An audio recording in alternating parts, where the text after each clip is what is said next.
Toujours aussi saisissante. Stéphanie Touga est avec nous. Madame Salut, Touga, Benoît. bonjour. Alors, le premier sujet qui gagne ce soir? Le premier sujet, c'est qu'Isabelle n'est pas avec nous. Ah ben C'est ça le fait premier plusieurs sujet. jours. Ça, Donc, c'est vraiment, là... je me fais à c'est parce l'idée. qu'avoir su, je ne serais pas venue en studio, tu comprends? Tu sais, m'amener Colin... Tu serais pas déplacé. Juste pour moi? Non, je écoute, comprends. ta chemise est belle, là, mais tu Merci, sais, c'est quand gentil. même. Ouais. Fait que ça, c'est le premier sujet. Deuxième sujet, le Canadien, j'espère qu'on va gagner ce soir. Bruno Mars à Toronto parce qu'il ne vient pas à Montréal. Non. Et je trouve que C'est triste. Comme Taylor, ta préférée? Taylor non plus, elle ne pouvait pas venir à Montréal? Ça, c'est tant mieux, mais non, c'est pas vrai. Mais je trouve non, c'est pas ça, vrai. mais je trouve que c'est une nouvelle qui n'est pas exploitée, ça. Parce que c'est une nouvelle. Que Montréal soit On n'a pas pas capable l'infrastructure. d'accueillir des superstars internationales. Lady Gaga a annulé son dernier spectacle. Puis ça t'a déprimé? Madame Dutrisac, les deux Madame Dutrisac, ma fille et ma J'étais conjointe... comme ça. Qu'est-ce que tu veux dire, les deux Madame Dutrisac? Partaient, là. Était à 30 minutes de partir pour le Centre Bell quand elle a annoncé. Mais que Bruno Mars ne vienne pas à Montréal, que les superstars ne viennent pas à Montréal. Billie Eilish est allée à Québec. Ouais. Ça en dit long sur Montréal. Oui, c'est ça. Il faut retrouver cette capacité d'attraction-là. Les infrastructures, évidemment, on n'a pas le choix. Mais tu sais, il y a ces artistes-là qui font juste des tournées de stade. Tu sais, Taylor Swift puis Bruno Mars, c'est ce qu'ils font, des tournées de stade. Je regarde, j'ai des gens que je connais qui sont allés voir, Bad Bunny en Europe parce qu'il passe pas non plus par Montréal. Donc, écoute, il y était 60 000 personnes en Espagne hier dans un stade. Pareil, au Portugal, ça doit être absolument incroyable. Mais non, c'est ça, on n'a pas ça. Il faut se rendre soit à Toronto ou se rendre à New York. Il y a un système de son Candle, là. Tu sais, de Radio Shack des années 70. J'étais là, je sais pas de quoi tu parles. Non, excuse-moi, on l'a échappé, celle-là. C'est là qui intergénérationnel. Il y a un petit gap ici, là. Oui, peut-être. Oui. Mais je trouve que c'est préoccupant pour Montréal. C'est vrai que c'est un sujet, puis en termes de retombées aussi, là, tu sais, parce que c'est des milliards d'argent d'investissement de touristes, d'un resto. Tu sais, on en a parlé dernièrement beaucoup, tu sais, le CH doublé de la F1 en plus, là, c'est ce genre de... Le Canadien en série, là, ça fait rouler l'économie, mon gars, là, c'est incroyable, tu sais. Non, c'est ça. Sujet 2, ça se termine pas ce soir. Parfait. Moi, j'ai bon espoir qu'on gagne ça pour en l'honneur de monsieur, ou à la mémoire de monsieur Claude Lemieux. Souhaitons-le. Consommation d'eau. Oui, ça, c'est incroyable aussi. On parle d'infrastructures vieillissantes. Infrastructures vieillissantes, il y a une comment on appelle ça, une station d'eau là, qui est en train de se dégrader à vitesse grand V, si bien qu'on va demander aux Montréalais... Oui, attends, le titre exact, là, c'est la réhabilitation d'une conduite qui alimente le réservoir McTavish sous la rue Atwater. Une dégradation jugée préoccupante, laissant présager un risque imminent de bris, a été décelé. On parle d'un 3 milliards de déficit de maintien d'actifs pour le réseau d'eau à Montréal. Fait que là, parce que ça, c'est sur le bord de péter. En travaux depuis des décennies. Mais c'est là, ça. Ils viennent d'allumer. Ben, c'est que là, ça, c'est sur le bord de péter. Et donc, on doit essayer de réduire le niveau de pression sur l'autre réservoir d'eau. Fait que là, la Ville de Montréal sont en point de presse présentement. Claude Pinard et Alan de Souza sont en train de nous dire qu'on doit réduire drastiquement notre consommation d'eau à Montréal cette année. On doit réduire d'à peu près 100 millions de litres d'eau par jour. Je lisais, là, quand même fait à noter... Comment ça se fait, Stéphanie, qu'on allume là? Que la job... Mme Plante a été là 8 ans. Ça y a jamais tenté de lâcher les astis de pesticlable et s'occuper des conduites d'eau. Stéphanie. Là, oui, je comprends ce que tu dis, mais c'est comme une espèce de... Faut pas... T'as raison qu'il faut qu'on blâme les administrations qui en font pas assez pour notre réseau d'infrastructures, mais ça, c'est vrai pour les routes, c'est vrai pour le système d'eau, c'est vrai pour tout, là, tu comprends? Le Typhoon 5000, Titan Typhoon 5000, les 4 étaient au garage, ils n'étaient pas entretenus. Oui, ça, c'est incroyable. Ça. Non, mais l'entretien de la ville... C'est fou, l'entretien. L'entretien de notre ville, nos villes. Pas juste à Montréal. Tu sais, j'entendais qu'on parlait du réseau d'infrastructures routières en Abitibi. C'est le pire au Québec. Ah oui? Hein? C'est eux qui sont les plus mal aimés au Québec. Puis je me dis, Colin, moi, je conduis à Montréal. Je me dis, qu'est-ce qui se passe à Rouen? Achète-toi un Jeep. T'as pas le choix. Ça, ou genre un auto qui vole, quelque chose. Parce que... mais bon, fait que ça pour dire que cet été, il va falloir être soucieux de ça.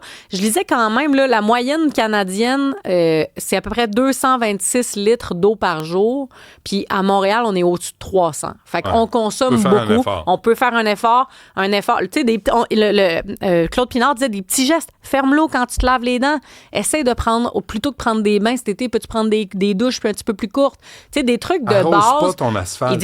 Ils disent que si on fait pas d'effort, l'arrosage, point, pourrait être interdit cet été. Mais moi, j'ai un problème avec le fait d'arroser. Chez nous, là, la pelouse, là, à un moment donné, l'été, elle est jaune. Mais oui, elle est jaune. Parce que je refuse de prendre l'eau potable pour arroser ma pelouse. Elle est jaune. C'est-tu grave?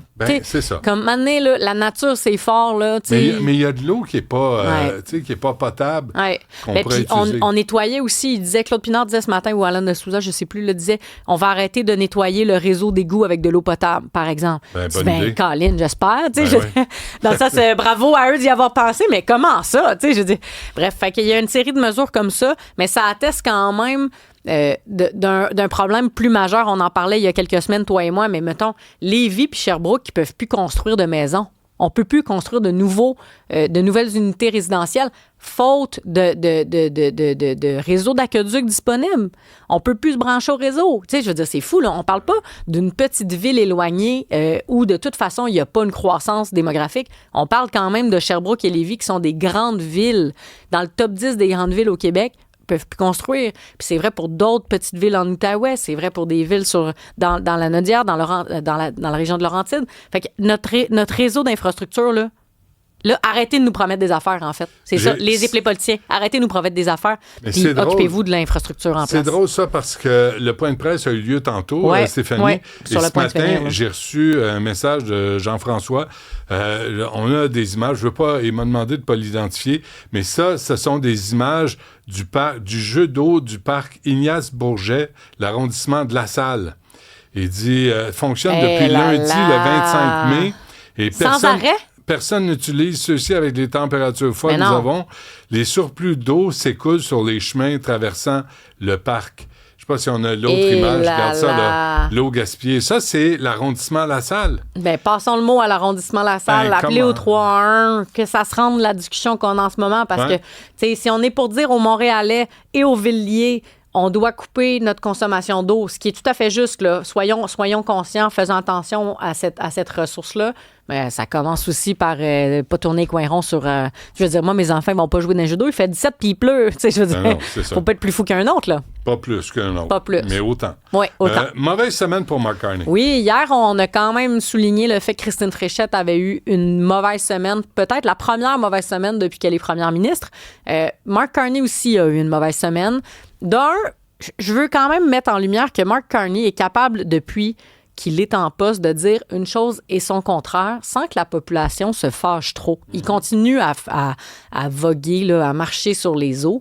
Tu sais, je vais donner un exemple. Il y a un an, il nous disait que l'environnement, c'était au sommet de ses priorités, qu'il n'y aurait pas de nouveaux pipelines au Canada, que c'était pas dans les cartons pour lui. Quand il était banquier, il se présentait comme un banquier vert. Ben oui, tout à fait. Il était envoyé spécial, je me souviens plus de son titre, là, mais pour la finance verte et durable. Donc, évidemment que tu dis, bon, OK, ça, c'est un premier, appelons ça un premier flip-flop. Et là, je t'en soumets un autre flip-flop, OK, qui est arrivé cette semaine.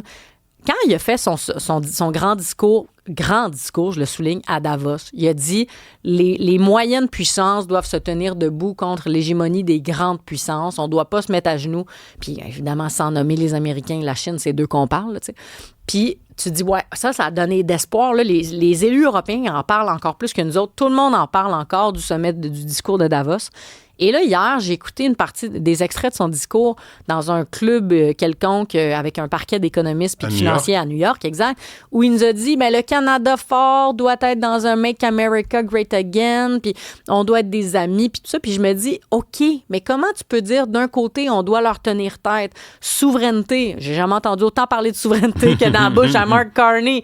Tu sais, il nous dit ça, il dit qu'on doit être plus autonome, diversification des marchés, puis en même temps, tu vas flirter à New York, puis je trouve qu'on est... à un moment donné, c'est quoi?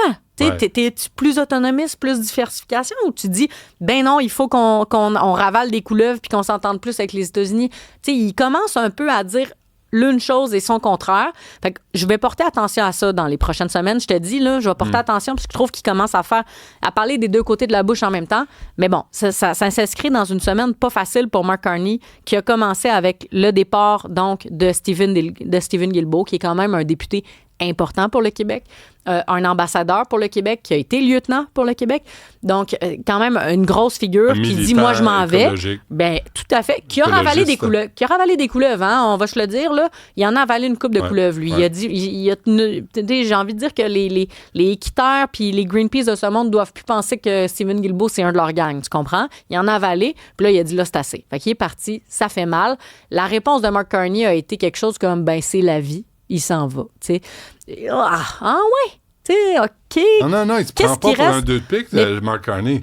Puis en passant... Il ne l'est pas, mais des fois, il l'est. Oui, c'en est un. Des fois, quand je le vois à genoux devant le GAFAM en juin 2025, à dire 7,2 milliards sur 5 ans, on n'en veut pas. Gardez-le. Ça, c'est être à genoux. Ça, c'est un 2 de pique. You fucking bet. Quand je le vois dépenser 525 000 $ en bouffe, en voyage, et tu as l'Association des contribuables canadiens qui dit hey, on peut-tu rappeler à M. Carney qu'on paie... Le Canada paye 1 milliard en intérêts chaque semaine. Et qu'on est en récession technique, nous dit-on ce matin. Fait que l'économie, elle roule pas, là. Elle roule difficilement, en tout cas. Moi qui me prouve que c'est un roi de cœur, mais pour l'instant, c'est un 2 de pique.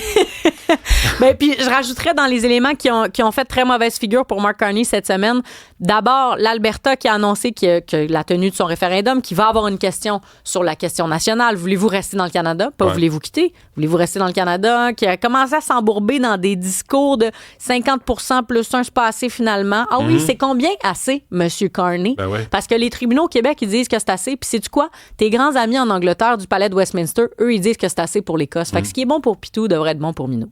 Miaou. Parfait. Stéphanie Touga, merci. Salut!